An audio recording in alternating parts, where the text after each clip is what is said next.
안녕하십니까. 세월 속에 묻혀있던 명품을 만나는 즐거움 TV쇼 진품 명품. 오늘의 시호 강연단 세 분 소개해드리겠습니다. 세월도 비껴가는 분, 상큼한 목소리로 노래하는 단발머리 여가수 김상희 씨 나오셨습니다. 안녕하세요. 육회, 상쾌, 통쾌, 막힘없는 입담 개그맨 배종성 씨. 안녕하세요. 반갑습니다. 자기 스스로 부작용이라고 소개한다죠. 개그계의 샛별 개그우먼 박지선 씨. 안녕하세요. 그리고 전문 감정위원 세 분 자리하셨습니다. 반갑습니다.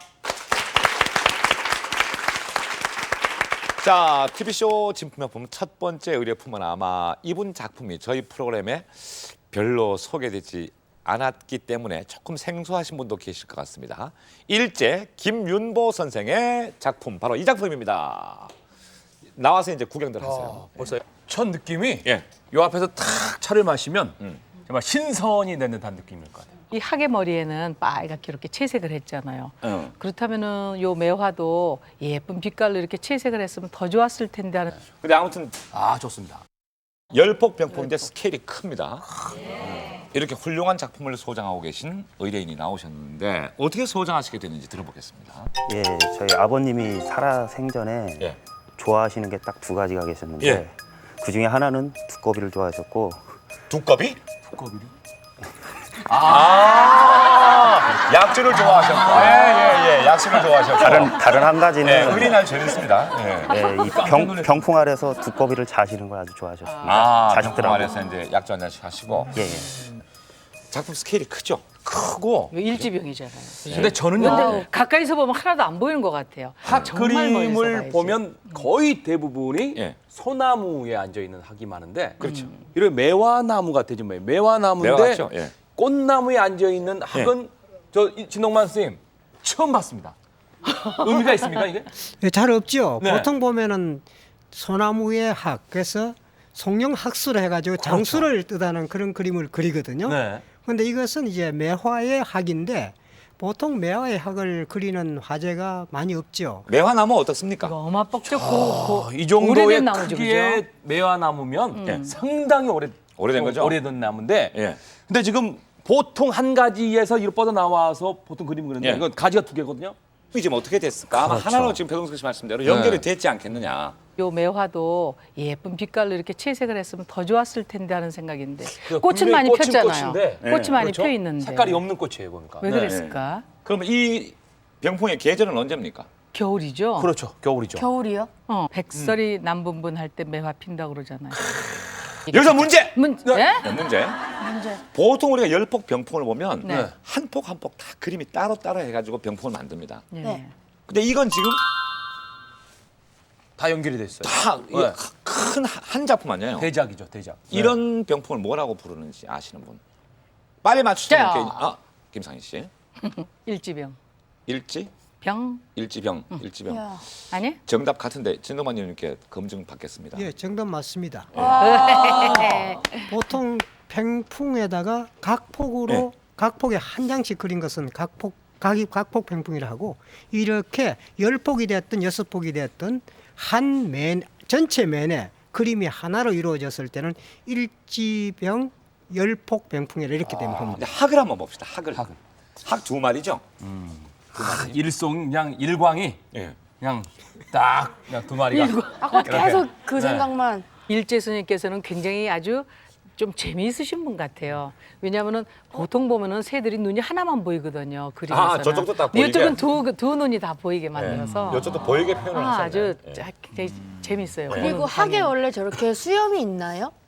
왜? 학에 수염이 아 이거? 네. 모른다. 근데 요거 하나 딱 칠을 함으로 해서 더 돋보이는 그 단학? 네. 머리가 빨간 게 단학이라고. 빨간 게 단학. 두 마리. 이 두 마리의 사이는 좋은 것 같습니까? 서로 좀 딴 데 보이는 것 같은데. 여기 보고 보는 여기. 방향은 아니 저는 같아요. 잘 몰라서 그런데요. 네. 그럼 빨간 거는 단학이고 네. 다른 학은 또 무슨 학인가요? 송학 뭐 무슨 학이 또 있어요? 지선 씨? 그냥 학이겠죠. 근데 빨가서 깊게 물어보면 전 당황해요. 저는 당황합니다. 상태는 썩 좋지는 않은 것 같죠? 그렇죠. 그러니까 가까이서 보면 막 아니에요. 점도 많고. 근데 여기 그러니까 얼룩도 초등학교 져 있고. 학생이 여기 같이 가기랬어요. 낙서했네 진짜. 여기. 초가집 그려놨잖아. 이거 상상을 한번 해볼 수 있는. 여쭤봐요. 이거 네. 혹시나 풀 바르다가 덜 발라서 이렇게 된 거예요? 이거 왜 이래요, 위원님? 색깔 변한 거 말이죠. 예. 그 보관을 잘 못해서 습기가 차서 그 곰팡이가 약간 설었던 것을 털어내서 그렇습니다. 어느 집이나 병풍은 다라가 아니면 뒤에다가 두는 경향이 그렇죠. 있어요, 그죠? 습하죠. 왜냐하면 이거나 크기 때문에. 그래서 병풍 아닌가요? 그러다 보니 네. 병풍은 병도 뭐 많이 걸리고 이렇게 바람도 많이 타고 예, 그래서. 곰팡이 쓸고 막 그런 예, 경우가 많거든요. 그럼 위원님 제 이게- 말을 전혀 받아주지 않. 아, 예, 다시 한번. 예. 네, 그래서 병풍 아니냐고요. 네, 그러니까 병도 네, 많아지고 병도 많이 걸리고 아, 그래서 바람도 많이 타고. 병 들었다 뭐 그래서, 이런. 아, 제가 얼른 못 알아듣었어요. 아, 예. 일제 김윤보 선생에 대해서는 우리가 잘 모르잖아요. 네. 이분 작품의 특징, 지금 우리 하나만 봤잖아요. 그런데 어떤 특징들이 있는지 한번 알고 넘어갈까요? 그러시죠. 예, 진동만 의원님 어떻습니까? 예, 이분은 1800년 후반부터 1900년 전반에 주로 작품 활동을 평양에서 주로 하시던 분이에요. 근데 이분 작품을 잘 살펴보시면은 선수, 인물, 뭐 영모 없이 다 그리기는 했으되 그렇게 뛰어나게 그리신 분은 아니에요. 19세기 말 평양 화단의 새로운 강자로 떠오른 일제 김윤보. 평양 서화미술의 강사로 지내면서 명성을 얻기 시작한 그는 1922년 선전에 입선하며 이름 석자를 세상에 알리기 시작한다. 그의 재능은 산수에만 그치지 않고 김영절지 인물화로 이어져 삼국지를 주제로 한 12폭 벽화를 남기기도 했다. 조선시대 관아의 여러 가지 형벌 제도를 48장의 그림으로 남긴 형정도첩. 기록가로서 높은 가치를 지니고 있는 이 작품은 당시의 형벌 제도를 작품 하나하나마다 정확하고 상세히 담아 조선시대 형벌 제도를 연구하는 데 귀중한 자료가 되고 있다. 또한 김홍도 이후 농촌 풍속을 정리한 작품으로 꼽히는 풍속도첩에는 19세기 농민들의 실정이 그대로 드러나며 우리는 그의 작품을 통해 당시의 변화된 사회상을 확인할 수 있다.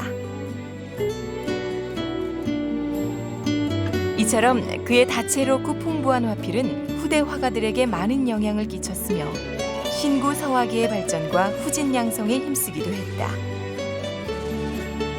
아쉽게도 작품이 많이 남아있지 않아 그의 흔적을 모두 찾아볼 순 없지만 근대 한국 미술의 교량 역할을 한 뛰어난 화가였음에 틀림없다.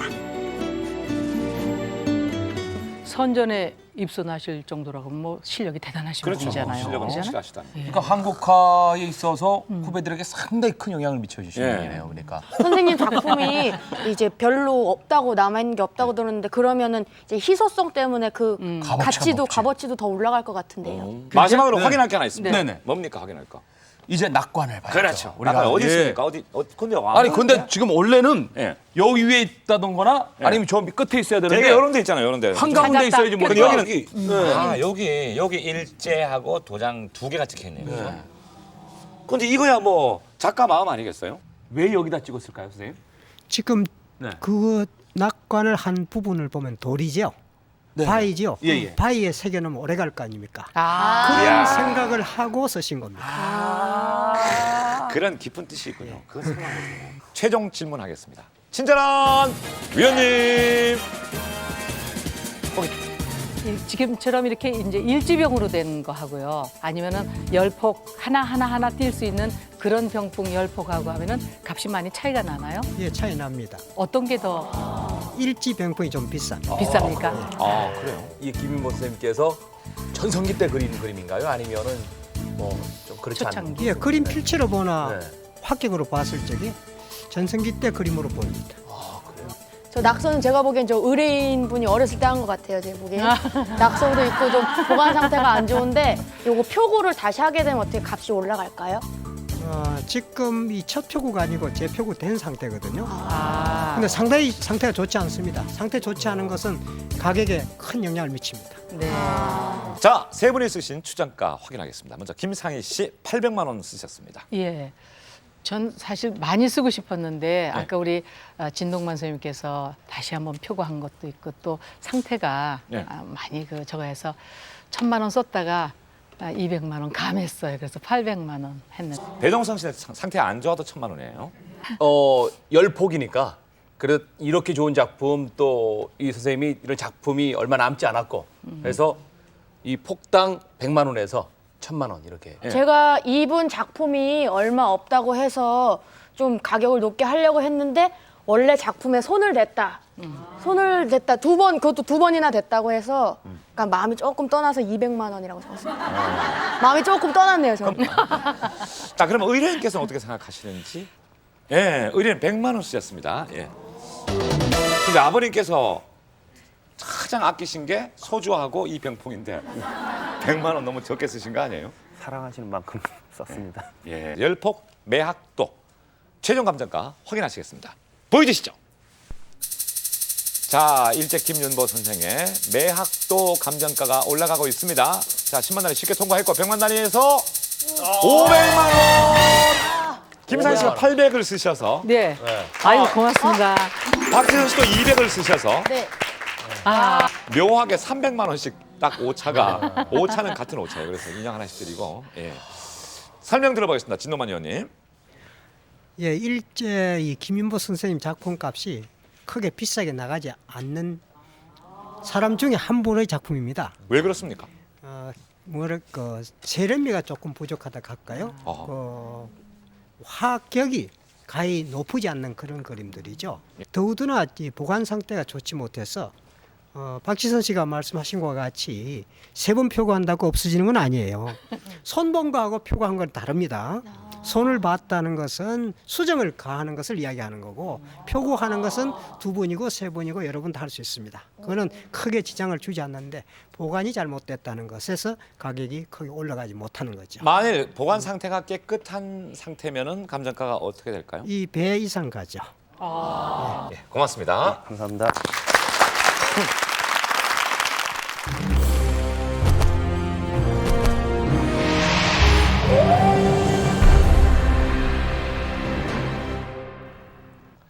자, TV쇼 진품명품 오늘의 두 번째 의뢰품은 보시는 바와 같이 도자기가 석점인데 저희 진품명품 사상 처음으로 깨진 도자기만 석점이 나왔습니다.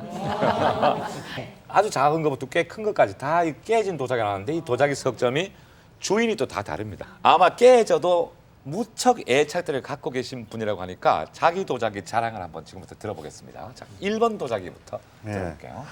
네, 저는 재활용을 하고 있는 그 사람입니다.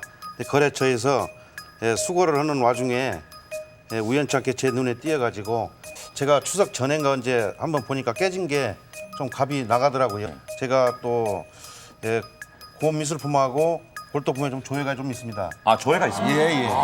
그래서 제가 이걸 보관하고 이게 괜찮겠다 깨져도 가치가 있겠다 싶어서 제가 계속 보관을 하고 있다가 제가 출품하게 됐습니다. 저는 20년 전에 예. 지인께서 주신 겁니다. 그 이천을 지나시다가 좋아 보이는 도자기가 있어가지고 예. 주셨다고 하시면서 저는 주셨습니다. 어. 그 제가 보니까 첫눈에는 정말로 반했습니다. 뭐 색이나 깨져도 반했어요.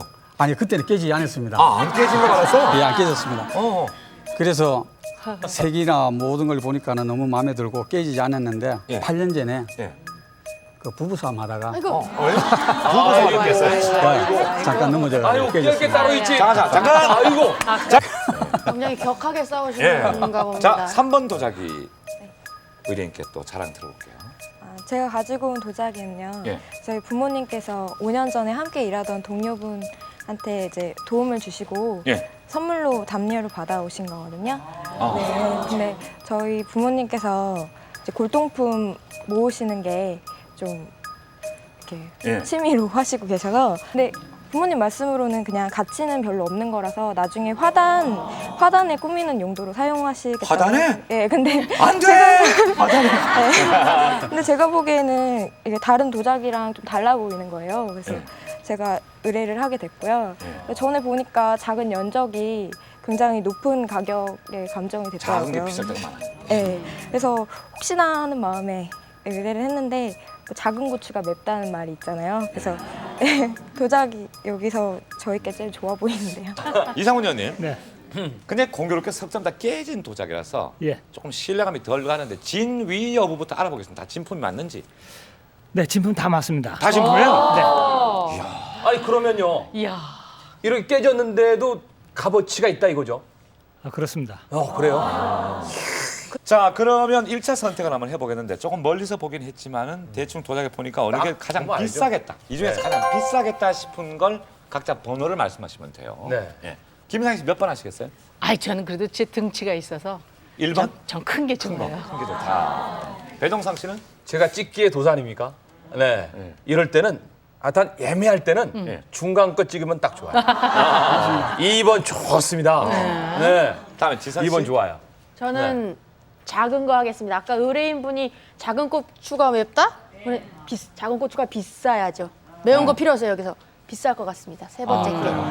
그러면 1번 의뢰인이 스스로가 상당히 그 도자기에 조예가 있다고 하셨습니다. 네. 어느 게 가장 비싸 보입니까? 제가 보는 견해에서는 제 물품이라고 해서 그런 게 아니라 알았어. 제 견해 알았어. 자, 그러면 예상 감정가. 의뢰인들이 생각하는 예상 감정가. 왜냐면 오늘 우리가 맞추는 게 시청자분들 같이 맞추셔야 될 게 이 중에서 어느 게 최고 가격일까를 맞추는 거예요. 그래서 본인들이 생각하는 본인 것의 예상 감정가를 한번 들어볼게요. 네. 1번부터 1번 도자기 얼마 정도 예상하십니까? 50만 원이요. 50만 원? 예. 아니 제일 비싸다면서 50만 원 부르면은 여기도 감정가 공짜로 얼마 오셨잖아요. 정도 예상하십니까? 저는 이거 깨어지지 않았으면은 네. 한 100만 원 좀 이상이 안 갈까 생각했는데 깨져가지고 한 10만 원 깨졌습니다. 네. 저도 50만 원. 50만 원? 작아도 잠깐 이 두 개가 지금 같이 50만 원. 이 두 개가 같이 50만 원이니까 실감 좀 덜 나죠, 그죠? 그러나 50, 10, 50. 예. 자, 그러면 이제 세 분은 자리하시면 되겠습니다. 자리에 앉아주시고요. 나오세요, 이제 시험입니다. 지금부터 우리는 이제 정밀 감정을 하겠습니다. 가까이서 보니까 좀 다. 야, 그러니까 참 참 잘 골랐어요 나는. 그 막내부터 큰형까지 쫙 그냥 삼형제가 참 나란히 이쁘게 있는 것 이쁘게 같아요. 참 색깔. 자, 그럼 지금부터 우리가 차례대로 이제 도자기를 탐구를 하는데 예. 형태, 빛깔, 모양 이런 순서를 볼게요. 그다음 굽도 보고 네. 형태부터. 이 형태는 어때요? 우선 말이죠. 이건 술병 얼마나 술병 좋아요. 맞죠? 술병 맞죠? 이거 한 병 들고 친구 만나서 밤이 새도록 마시면은 딱 좋을 만한. 근데 이게 그런 얼마나 그게. 깨졌을까요? 원래 안 깨졌으면 어디까지 올라올까? 조금 더 올라오겠죠? 조금만 더 올라왔을 요 것 정도. 같아요. 요 정도? 예, 이 정도 올라오죠. 요 정도. 그다음 2번은 2번은 너 마찬가지 또 아니겠어요? 하면 조금만 좀 깨졌겠죠? 요 선은 어때요, 형태? 선이 좋죠. 예뻐요. 제일 덜 깨졌습니다. 근데 3번이. 여기가 여긴 남아 있잖아. 요만큼 남아 있네요, 지금. 3번은. 그죠? 주둥이가 요만큼, 남아 요만큼 있어요. 남아 있죠. 다음 문양을 보겠습니다. 문양은 어때요? 이거는 근데 이건 무슨 완전히 말이죠. 무슨 미역 같아, 미역. 피카소가 왔으면은 미역 같죠. 미역 옆으로 막 이렇게. 추상화지, 그지? 왠지 느낌이 참 좋아요. 인디언들이 썼던 그런 느낌도 나고. 특이하죠. 이것도 참 특이합니다. 좋죠. 상형 문자 같아요. 뭘 특이해요. 예. 표현한 것 같아. 그런데 다음 2번은 2번은 여기 문양이 이게 뭐죠? 꽃 같기도 하고. 그죠? 예. 꽃 같기도 한데 음각이 돼 있어요, 그죠? 예, 깊이 파가지고. 철사 저기 못 같은 거 가지고 이렇게 긁어가지고. 뭐냐? 1번도 야, 긁었죠. 여기도 긁었어요. 1번도 긁고 칠을 하고. 그다음에 3번은 얘만 이건 뭐예요? 유일하게 칠한 것 이거는 같아요. 이제 철로 분청사유? 이렇게 해서 철화. 철학, 철화. 네. 요건 뭐예요? 나비인가? 꽃 같아. 그건 나비 같다, 그죠? 요건 나비 같고 여기가 꽃 같고.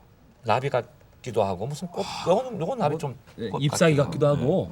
아무튼 이건 꼭 디자인이 꼭 요즘 디자인 같은. 그러니까요. 세 석점이 다 그래죠. 그죠? 다음 빛깔. 빛깔. 빛깔은 빛깔은 이게 제일 안 좋아요, 사실은. 안 좋아요? 네, 왜냐면 지금 너무 오래 퇴색됐거든 지금. 세월의 흔적이 느껴져요. 흔적이 너무 느껴지고. 상당히 그 산화가 된 네. 그런 걸 알 수 그 있어요. 만들면서도 조금 묻어난 것 같아요. 여기 다시마도 있네, 다시마. 이렇게. 예. 배고프죠 지금. 미역, 다시마 다 그럼 저 바닷가에서 만들었나요? 그게 뭐예요? 그럼 요건 빛깔이 어때요? 요건 빛깔이 좀 예쁜 것 같아요. 근데 우아한 여기 맛이 파란. 있는 거. 또 이것도 세월의 재밌다. 때를 많이 묻은 것 같습니다. 되게 오래된 건데 근데. 요건. 요거 제일 이쁘지 않아요? 요건 여기 색깔이 좀 다르네. 응, 여기하고 여기하고 색깔 다르지만 색깔이 참 다르네. 귀여운 것 같아요. 요거 참 이쁘네요. 요건 영도가 뭐 같아요? 그 이제 기름. 연적 비슷하게 이렇게 기름. 해서 여자들 제 기름. 생각엔 유병 같아요, 유병. 유병, 기름 같아요. 유병이나 아니면은 연적 대신에 썼을 수도 있고. 그럴 수도 있죠. 네, 뭐. 네. 근데 문양이 아까 우리가 얘기한 바와 같이 다 좀 달라요. 추상적인 그런 문양이잖아요. 그 문양에 대해서 한번 여쭤볼게요. 어떻게 석점이 다 이렇게 문양이 꼭 요즘 그린 것 같은 좀 특이한 문양이에요? 네, 그렇습니다. 좀 그 상당히 추상적이죠. 예. 그 우리나라 그 조선 시대 초기 때 이제 분청자기도 물론 분청자기에서 주로 많지만은 백자에서도 저렇게 그 추상적인 그림들이 많이 나오고 있습니다. 그래서 특히 이제 분청자기에서는 정말 너무나 그 아주 우리가 보기 좋은 그런 그 해학적인 그림, 누가 봐도 웃음이 나올 정도로 그런 해학적인 그림도 있고, 지금 그 1번 같은 경우라든가 2번 같은 경우에는 그 철체를 섞어서 그 그림을 그리면서 그 사실적으로 그리질 않고 거의 추상적인 그림으로 그렸습니다. 아주 재미있게 그렸습니다. 예. 1번 상당히 무겁습니다. 이게 술병이겠죠, 1번은. 예. 굽이 뭐 아주 깨끗해요, 그죠? 상태는 좋습니다. 그리고 꽤 깊습니다, 이렇게 굽이. 높아. 2번 굽을 한번 보면 요거 2번도 굽이 아주 얌전하다. 깨끗합니다. 참 깨끗하다. 깨끗하게 잘 됐고 3번 굽도 한번. 3번도 뭐 굽이 그죠? 근데 이건 이제 빛깔이 여기하고 좀 달라요, 그죠? 예. 그런 차이. 이 굽하고 연대하고도 관계가 있나요? 그죠. 그런 것 때문에 굽을 보는데 우리는 네. 그냥 보고 좋네 안 좋네 정도잖아요. 그 진짜 굽을 보고 연대를 가늠하는 게 있죠, 위원님. 그렇습니다. 예. 지금 현재 그건 다 세 개가 다 같은 시대에 나온 그 예. 병이거든요. 보편 일반적으로 우리가 그 생활 도자기로 쓸 수 있는 거는 조선시대 초기에 와서 저렇게 굽이 높습니다. 그러니까 분청자기가 됐든 백자가 됐든 굽이 저렇게 높습니다. 전체적인 생김하고 굽의 그 모양하고를 그 만들 때 상당히 어렵습니다. 그걸 맞추기가. 그러니까 전문가가 아니면은 그걸 그렇게 만들 수가 없기 때문에 굽을 보고 우리가 연대 측정을 할 수도 있고 진품 가품을 가릴 수도 있습니다. 그러니까 우리는 아직 감정하기에는 멀었다. 아직 아니죠. 그런 생각하면서 최종 선택. 자, 1번, 2번, 3번 중에서 가장 고가일 것이다라는 걸 고민이다, 골라주시면 됩니다. 인형이 하나 걸려 있습니다. 네. 하나, 둘, 셋. 1번. 3번. 1번, 3번, 1번. 1번. 이거 틀리면 완전 꼴등이네 오늘. 저는 뭐 초지일관이에요. 우선 생긴 것도 잘생기고 좋다. 얼마나 그림이 좋아요. 그래 요 주둥이만 이뻤으면 예. 이거는 그냥 재활용 수거하다가 그냥 얻으셨고, 2번은 그냥 누가 이천에 지나가다가 주워서 줬고, 이거는 어머님이 뭔가 열심히 일을 해주고 도와주고 선물로 받았다. 그리고 대가로 받은 거니까 그걸 땀의 결실이지 않습니까? 그래서 저는 3번으로.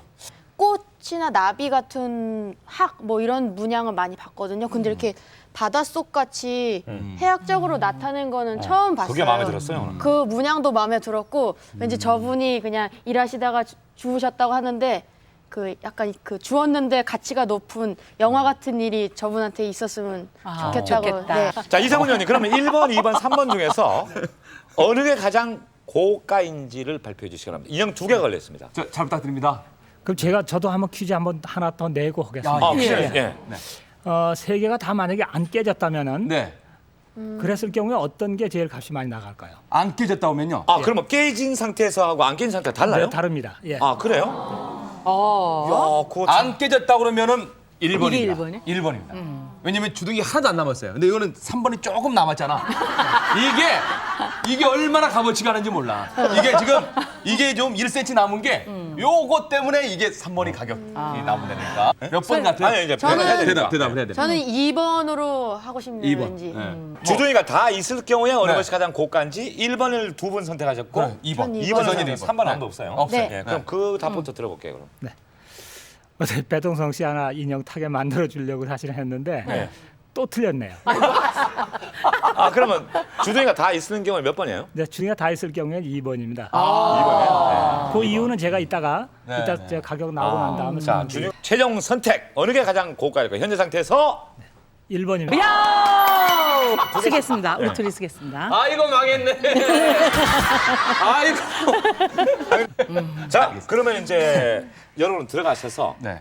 추정가를 쓰는데 지금 이 고가인 1번 이 1번의 추정가를 이제 쓰시면 되는 거예요. 그러면 예. 여기 은행 저 인형 4개를 겁시다. 또.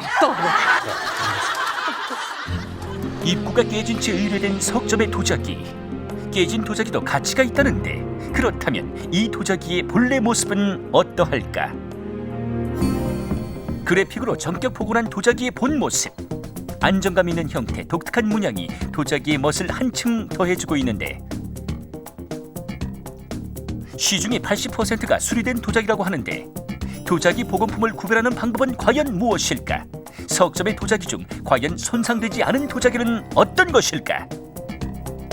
이 병이 지금 이 목 부분이 여기가 수리가 되어 있는데 우리가 육안으로는 이게 구분하기가 상당히 어렵습니다. 그런데 적외선을 비치게 되면은 위에 주둥이 부분하고 밑에 부분하고 색깔의 차이가 많이 납니다. 그렇기 때문에 이 적외선을 비춰가지고 수리된 부분을 한번 찾아보겠습니다.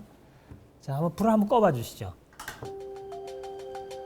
지금 이렇게 완연하게 차이가 나죠. 밑에하고 지금 위에 부분은 여기는 지금 하얗게 나오는데 밑에 부분은 이렇게 검게 나오죠. 이거는 아주 하얗게 이렇게 표가 나죠. 그러니까 요 지금 위에 흰 부분이 여기가 지금 수리가 되어 있는 거고 밑에 부분은 그냥 검게 이렇게 나오는 부분은 이건 제살이죠. 지금 위에서부터 밑에까지 색깔이 완전히 일색으로 나오죠. 이건 이제 수리된 부분이 없다는 거죠. 자, 이제 정확히 아셨죠? 앞으로는 수리된 도자기를 확실히 구분합시다. 최종 질문 기회 드리겠습니다. 친절한 위원님.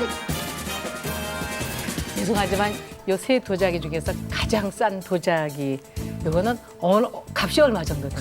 힌트 얻으시려고. 제일 싼 거는 100만 원이 제일 쌉니다. 도자기를 딱 봤을 때 굽이 깨진 게 있고 또 주둥이가 깨진 게 있는데 어떤 게 값어치가 더 높습니까? 아무래도 이제 그 보이는 부분, 제일 많이 보이는 부분하고 사용하는데 꼭 필요한 부분이 깨지는 데가 더 깨졌을 경우에 더 값이 낮게 매겨지겠죠. 네, 그러니까 주둥이 부분이 살아있는 게 좋겠죠. 주둥이가 살아있는 게 좋다. 깨진 부분을 만약에 원형대로 그거를 붙인다면은 이 가격에 어떤 영향을 주나요? 좋은 질문. 네, 그렇다면은 지금의 가격 이제 다음 평가할 그 가격보다는 뭐 훨씬 높은 가격을 받을 수가 있습니다. 여러분 이제 추천가 써주시기 바랍니다. 아유, 모르겠다. 막 적어. 네, 김상희 씨부터 확인하겠습니다. 600 쓰셨습니다. 저 아까 왜 의뢰인이 50만 원 예, 의뢰는 50 얘기했어요. 이렇게 예. 생각하시는데 점점 값이 달라지잖아요. 예. 그래서 거기다가 이제 곱하기를 10배 했거든요. 근데 이제 눈치를 살보니까 이분은 자기가 500만 원을 써요. 그래서 전 더 불렀어요. 조금 더 해서. 그래서 더 썼어요. 예, 600. 그래서 그래야지 의뢰인이 좀 기분 좋으실 것 같아서 600만 원. 예. 배동성 씨 500. 지금 제일 값어치 조금 나간 게 100만 원이라고 그래요. 예. 100만 원이라고 그러셔서 그걸 사이즈를 대충 재보니까 한 5배 정도 돼요. 그래서 어차피 사이즈가? 크기로 가는구나. 이게 부피가 지금 5배가 뭡니까? 아니 그거 말고 두 번째 걸로 대충 하면 5배 정도 됩니다. 그래서 예. 곱하기 5해서 500만 원 이렇게 했습니다. 알겠습니다. 네. 지선 씨가 좀 수입이 좋습니다. 1000만 원. 1000만 원 적었습니다. 막 쓰는구나. 이제 보니까 막 써. 막 써, 막 소리.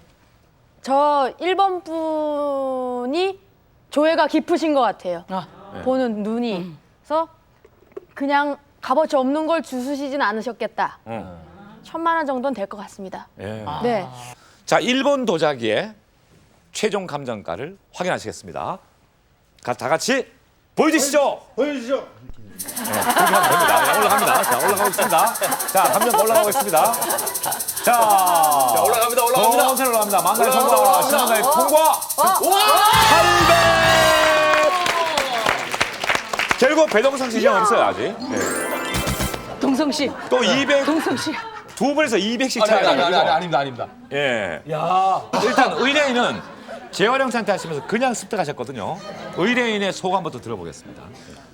예, 말 못해 지금. 말 못하겠습니다. 제 생각 외로 야.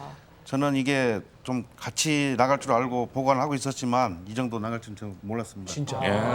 대단합니다. 되게 감격에 겨우신 것 같은데요. 그리고 아까 저기 감정가 나오기 전에 제일 싼 게 100만 원이라고 했잖아요. 그게 2번 같습니까? 3번 같습니까? 두 분 보시기에는. 몇 번일 것 같습니까? 아무래도 크기가 작으니까 제게 하는. 3번 같습니까? 그거 제가 알아드릴게요. 예. 자, 이상문 의원님 설명 부탁드리겠습니다.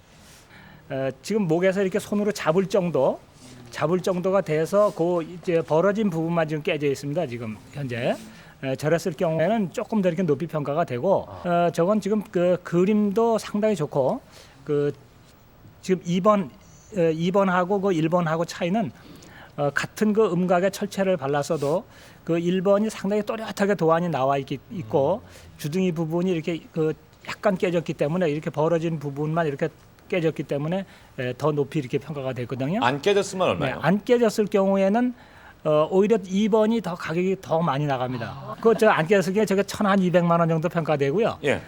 이쪽에 그 지금 그 철제 발린 거 1번. 저건 한 1,000만 원 정도밖에는 이렇게 평가가 안 됩니다. 그러면 주행값이 한 200만 원 정도. 그렇습니다. 예. 200만 원 정도. 예. 그래서 2번이 그 비싼 이유는 안개수경의 비싼 이유는 그 요즘 사용했을 때 그 이제 그 정종병이나 그런 청중. 걸로 쓰기가 아주 적합하기 때문에 그렇기 때문에 값이 이렇게 더 높이 평가가 되고 깨졌을 경우에 1번이 비싼 거는 우선 장식성이 있기 때문에 크기 때문에 장식성이 있기 때문에 좀 더 값이 이렇게 높게 이렇게 평가가 됐습니다. 그러면 요 2번은 지금 안 깨졌으면 1,200이라고 하셨잖아요. 그렇습니다. 현재 얼마예요? 깨져서? 네, 지금은 뭐 한 150만 원 정도밖에. 150. 그럼 이게 100이네요. 그렇습니다. 예. 차이가 하나. 고맙습니다.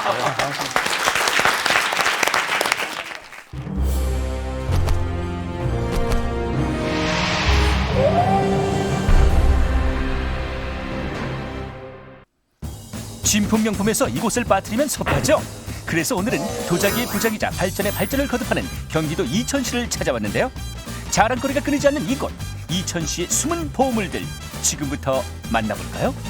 출장감정의 김준호 손심심입니다. 반갑습니다.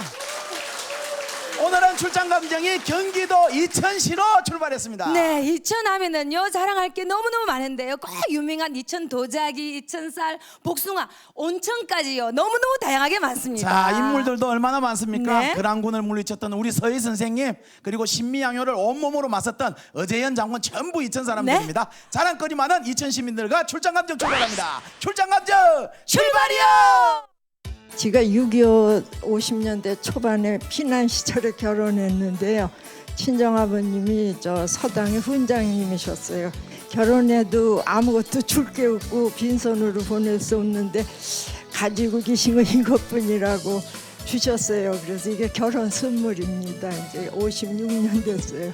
이렇게 우연히 집을 이것저것 정리하다 보니까 이런 게 뭐가 나왔어요. 그래서 영어로 써 있으면 차라리 읽겠는데 한문이고 어렵게 생각이 돼서 또 이게 중국 황제가 한 300년 전에 뭐 저희 집에 어떻게 내려보냈다는 건데 그 연대도 알 수가 없고 도저히 뭐 뒤 좀 뒤집어 보십시오. 여기 황룡이 또 그려져 있습니다. 이게 아주 귀한 거라고는 그러는데 아주 귀하다는 황룡. 잠시 후 이 황룡의 가치가 밝혀집니다.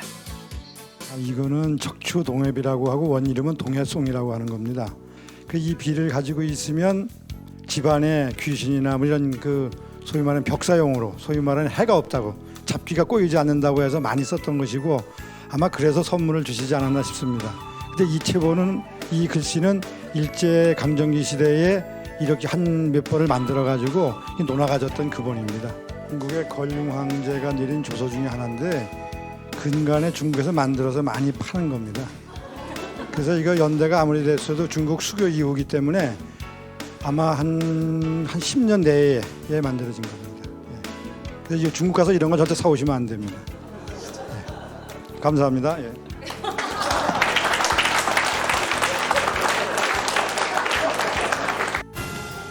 전문 감정위원들의 눈길을 사로잡은 의뢰품들 공개합니다. 그 첫 번째, 그림이야 글씨야? 간결하지만 힘이 느껴지는 중강 스님의 작품. 과연 이 의뢰품의 가치는? 아니 스님께서 지금 가지고 나오신 이 그림을 보면 중광 스님의 그림이신 것 같은데요. 예. 어떻게 소장하게 되셨어요? 큰 사연은 없고요. 네. 예전부터 집에 보관하고 있는 거 예. 한번 가지고 나와봤습니다. 보관하고 계신다고 그러셨는데 이 어떤 그림인가요? 제가 보기에는 뭐 잘 모르겠. 어떤 그림이세요? 저도 뭐로 보기에는 보세요? 그림보다 글씨 네. 같기도 하고. 이게 글씨 같기도 하고. 네. 그리고 저는 보니까 학 같아요. 학. 학으로 보셨습니까? 아니요. 학은 어떤 모양을 보고 학이라 그러죠? 이걸 학이라 안 보이면 한 모양 한번 해보세요. 학. 그건 학관입니다. 학관. 학이냐 문자냐 이 그림의 모든 것 확 풀어드립니다. 하나, 둘, 셋. 최종 감정가 50만 원. 이 그림은 중강 스님 그림 중에서도 아주 간결하게 정말로 어떤 그 사족이 달리지 않는 자기의 마음을 있는 그대로 더하지도 덜하지도 않는 아주 순수한 그분의 마음을 나타낸 것 같습니다. 이 정말 그림의 이 부분 이 빨간 점이 없으면은 그냥 선을 아무 따나 그린 것 같이 느껴질 텐데 그 점을 인해서 학으로 보이죠. 이런 것이 이 중광스님의 특징이라 할 수 있고 이 그림은 중광스님이 그 스님으로서의 그 선화를 그린 내용을 담고 있는 그림이라고 하겠습니다.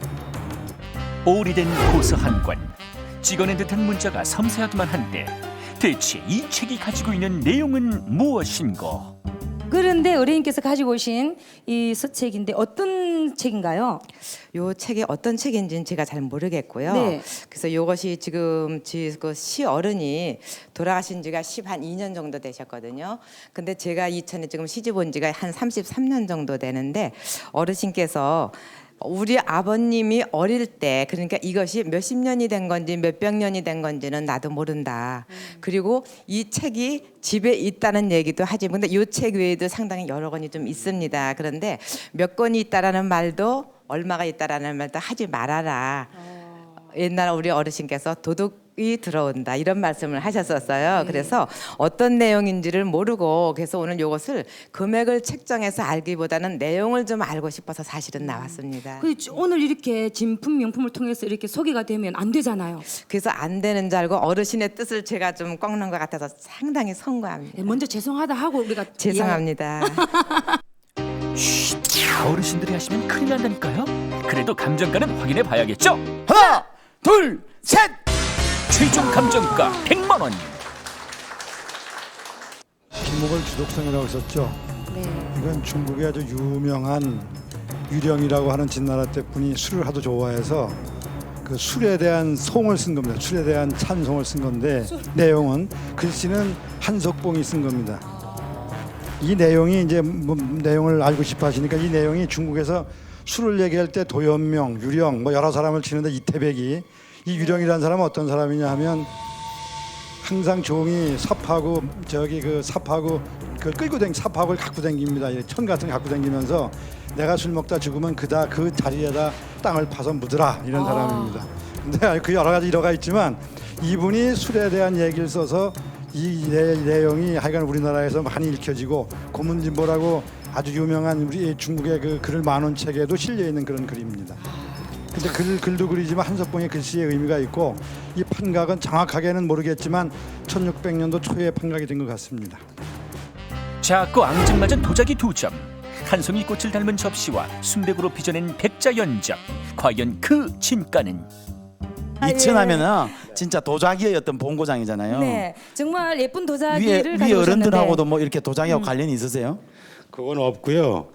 할머니가 보관하고 계셨습니다. 근데 저희 정조 할아버지가 아들을 사형제를 두셨는데 저희 할아버지가 막내분이세요. 네. 근데 저 할머니 말씀은 정조 할아버지가 이렇게 아들 사형제한테 조금씩 나눠주셨다 그래도요. 그래서 저 할머니가 보관을 하셨는데 할아버지는 69년도에 돌아가시고요.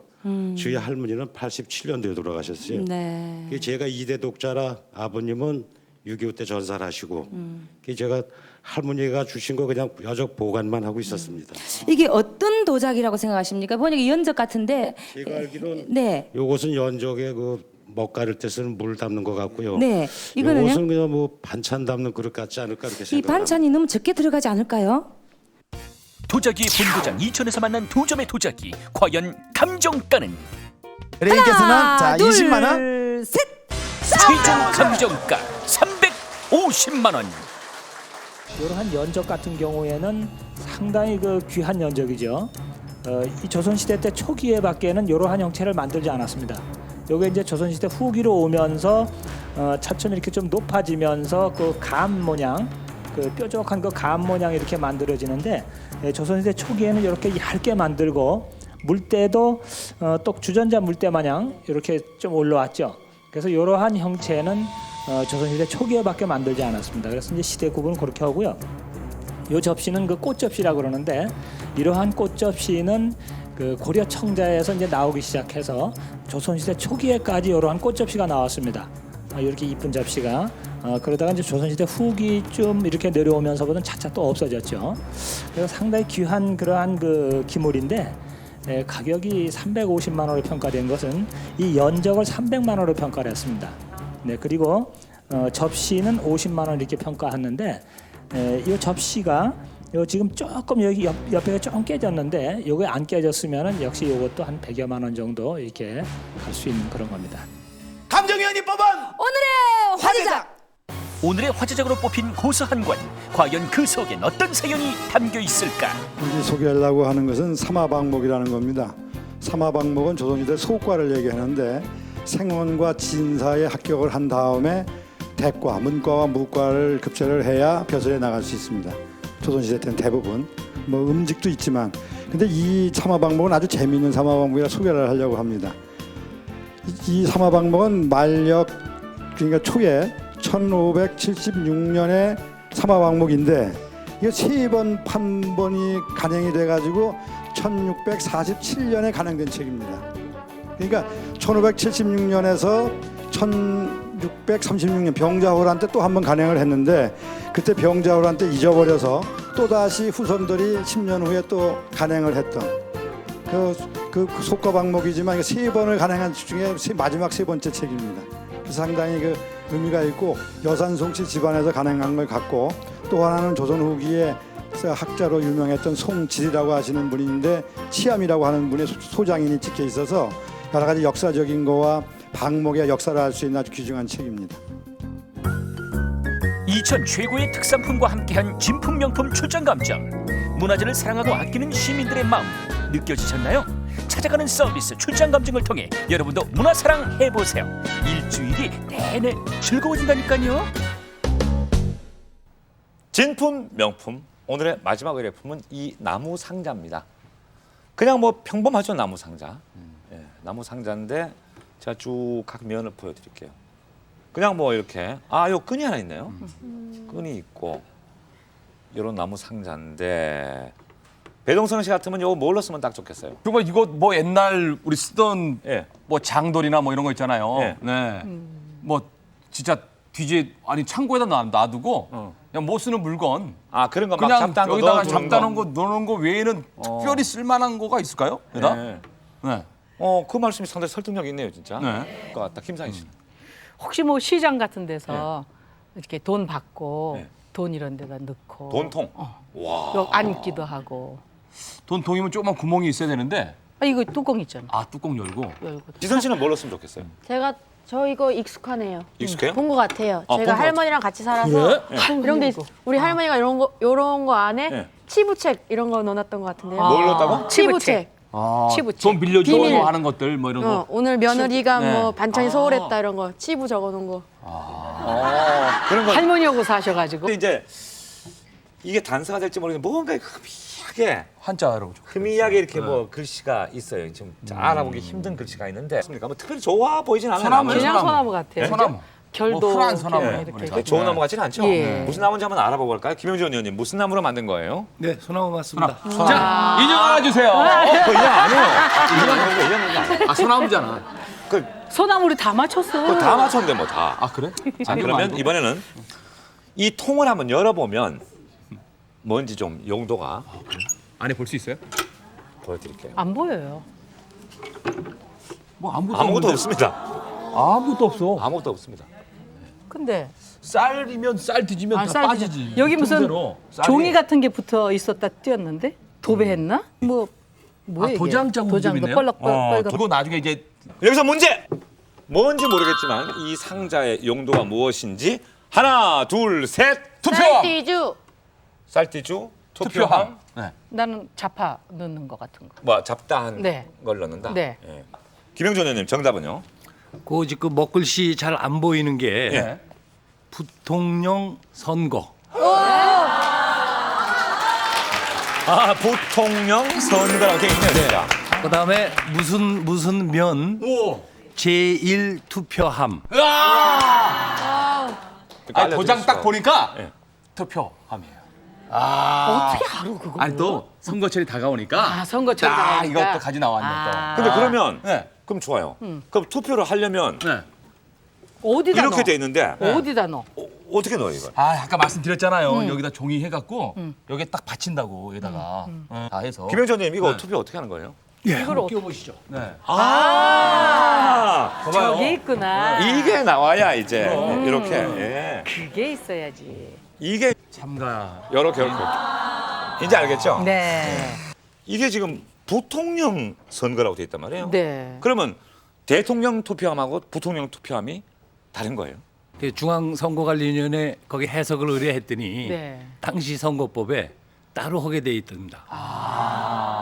지금 여기에 사진을 보면은 56년 이 대통령께서 선거하는 모습이 나옵니다. 저런 같은 이평인데요. 왕 선생님 옆으로 돌려보시면 요 종이 모양 붙였던 자국이 나오거든요. 여기.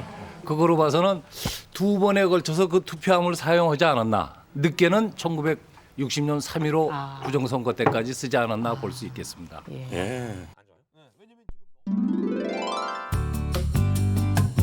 과연 우리의 선거 풍속도는 어떻게 변화되어 왔을까?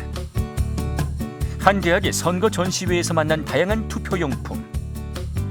그 중에서도 투표함의 변화는 우리의 선거사를 함축적으로 보여주고 있다. 1948년 5월 10일 남한 역사 최초로 실시된 선거. 집집마다 태극기가 개양됐고 사람들은 투표장 앞에 줄을 이었다. 이에 대한민국 초대 대통령으로 92.3%의 압도적인 지지를 얻은 이승만이 선출됐고 1952년의 결과도 똑같았다. 제3대 대통령 선거가 전국을 뜨겁게 달구었던 1956년 당시 민주당의 신익기 후보는 못 살겠다 갈아보자라는 선거 구호를 내걸었고 자유당은 갈아봤자 더 못 산다는 구호로 맞섰다. 그러나 투표를 불과 열흘 앞두고 신익기 후보가 뇌혈로 급사함에 따라 이 낡은 목재 투표함도 선거에 의한 정권 교체가 이루어지는 순간은 보지 못했다.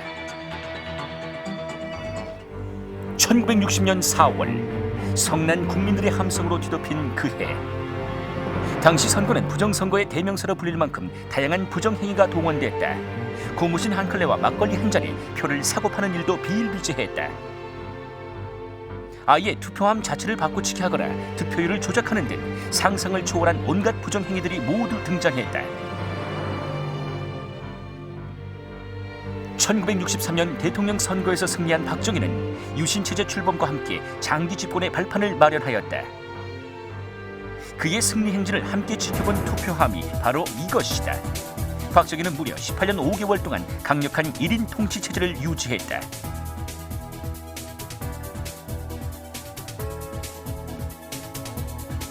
(80년대) 이후 시대 변화와 함께 투표함도 변화됐고 1980년 전원 찬성을 얻은 전두환이 제11대 대통령으로 당선됐다. 1987년 12월 16년 만에 국민들의 손으로 대통령을 뽑는 그날이 왔다. 사람들은 밤새 TV 앞에서 개표 결과를 보았고 민정당의 노태우가 대통령에 당선됐다.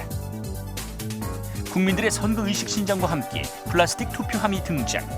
투표함은 점점 더 가벼워졌고 이어 골판지 투표함까지 등장하며 우리의 선택을 기다리고 있다.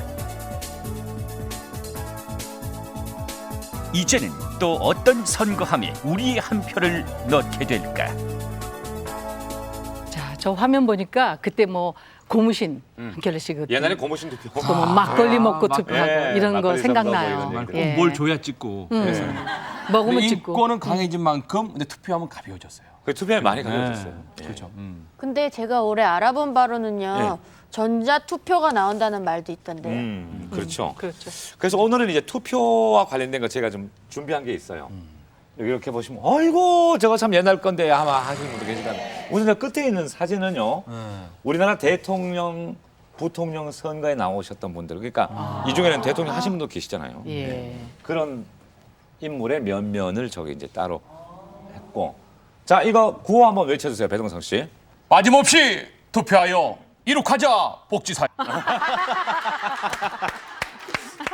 한 표 찍고 함께 뭉쳐 새나라 이룩하자. 대한뉴스 스타라면 한 표 찍고 함께 뭉쳐 새나라 이룩하자. 그다음에 이건 아마 이 포스터는 보신 분 많이 유명한 구호 아니에요? 저 그거 알아요. 못 살겠다 갈아보자. 예. 그때 부통령 그 후보자 장면. 근데 못 갈았죠? 상대 당에서는 그때. 가르면 더 못 산다. 그랬어요. 대통령 후보자는 신익희 선생이고 네, 부통령 후보자는 장면성 씨고 우리 민족의 최고 영도자이신 이 박사를 대통령으로 다 같이 투표합시다. 그래서 우리 감정위원님들도 이걸 보시고 그 전에 선거하실 때 뭐 기억 같은 거 하나씩 좀 저 같은 경우에는 저 때는 투표를 안 하러 가도 의심을 받고 좀 불안하죠. 또 이 투표할 때도 혹시나 누가 보지 않을까. 딴 데 예를 들어서 뭐 야당 후보를 찍었다가 나중에 무슨 일을 당하지는 않을까. 뭐 그런 걱정들도 하고 그랬죠. 그리고 63년도에 군대에 있을 적에 처음으로 투표를 해봤는데 그 당시 군대 투표는 내무반에서 투표를 했었어요. 근데 대대장이 내무반에 들어와 있어야 참관을 하는 거죠. 근데 그때 참관은 요즘 참관이라고 좀 다르죠, 분위기가. 그렇게 투표를 해봤습니다. 완전히 공개된 보는 상황에서 뭐 완전 공개는 아닌데 비밀은 비밀인데 눈치를 봐가면서 하는 거죠. 저희 때도 그랬습니다. 80년대도 그랬어요? 네. 어쩔 수 없이 찍었습니다. 김영준 의원님은? 우리 초등학교 제가 2학년인지 3학년인 때 저 투표함이 바꿔치기 됐다 하는 얘기를 들었습니다. 그때 부정선거 막 중에서 그렇죠. 유형 중에서 예. 투표함 바꿔치기. 여기 보면은 투표함도 바꿔치기. 여기 있네 투표함도. 네. 그다음에 투표함 압수. 이제 추정가 쓰기 전에 최종 질문하겠습니다. 친절한 위원님. 이 통이 50년대서부터 쭉 사용됐던 그런 투표함이라고 그러셨잖아요. 지금 몇 개 정도 남아 있어요? 남아 있는 거는 지금 현재까지 찾아진 거로는 유일한 것입니다. 유일하다는 것은 박물관에 가야 되죠. 비싸다는 얘기. 그렇죠. 배동성 씨. 그렇다면 만약 원형 그대로 글씨가 다 써 있고 깨끗하다 그러면은 값어치로 따지면 얼마나 될까요? 이게 값으로 따지면. 이거는 원형이 중요한 거 아닌 거 아니에요? 일단 투표구는 개표하기 위해서 깨버려야 되고 열어서 없애야 되고 그다음에 원형이라는 거는 뭐 대통령 글씨가 깨끗이 남아있는 그 선거함이라는 그게 이제 가장 원형에 가까울 텐데 글쎄 오늘을 계기로 해서 좀 찾아줬으면 좋겠습니다. 그러니까 그 투표하는 그건 원래 부숴버리게 돼 있어요. 개표할 때는 열어가지고 없애야 되고. 열어가지고 그걸 부숴버리고. 그냥 나무 통 그런 거로밖에 안 보이거든요. 그리고 시대도 50년대 거니까 얼마 안 됐고, 근데 저런 것도 유물로서의 가치가 있나요? 네, 우리 문화재청에 등록 문화재라는 게 있습니다. 50년이 지난 것으로서 희귀하고 그것을 보관할 필요가 있을 때는 등록 문화재로 신청을 하게 돼 있습니다. 저 투표함도 충분히 신청 대상감입니다. 자, 그러면 현재 남아 있는 게 별로 없다고 했습니다. 거의 유일하다고 했습니다. 그걸 참고로 하셔서 추정가를 매겨주시기 바라겠습니다. 자, 이번엔 그러면 박지선 씨부터 하겠습니다. 300만 원을 제시하고 있습니다. 왜 300인지. 네. 300만 원 같습니다. 저게 또 위원님께서 하나밖에 없다. 하나밖에 없다고 하시니까요. 그냥 뭐 나무 재질이고 한데 하나밖에 없다는 그 얘기에 그냥 300만 원이라고. 희소 가치로. 희소 가치. 배동성 씨는 똑같이 300 썼다가 하더니 어차피 이게 또 기간도 상당히 오래됐고 충분히 이 정도면은 저 박물관에 들어가도 이게 김상희 씨 500만 원. 그 당시에 요만하게라도 꼬마이면서 같이 우리 어머니 투표하러 가실 때 쫄랑쫄랑 쫓아갔던 그 생각 나서 많이 썼어요. 최종 감정가를 확인하시겠습니다. 보여주시죠. 자, 최종 감정가가 얼마나 올라갈지 무척 궁금해집니다. 시호 감정가는 300, 400, 500을 제시하고 있습니다. 올라가야 돼. 자, 천천히 올라갑니다. 10만 원이 통과했습니다. 아니다. 1,500!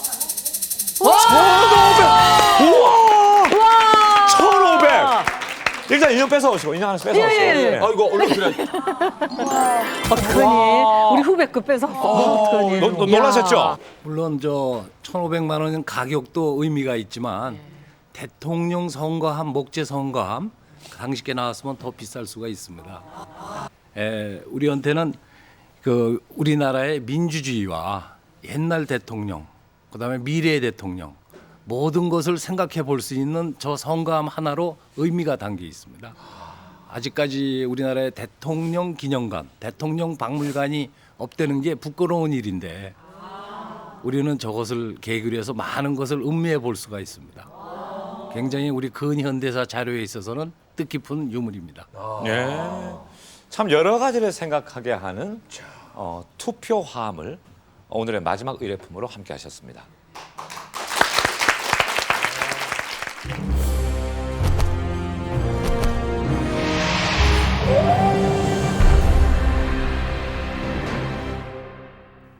자, 시험 없는 난 최종 결과를 살펴보면 네, 오늘의 세상. 우승 축하드립니다.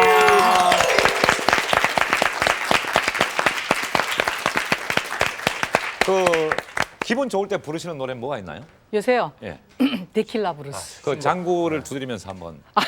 그거하고는 힘든데 한 잔의 데킬라 속에 인생을 담고 여기까지. 야, 소리 좋네요. 네. 아, 이쁘다.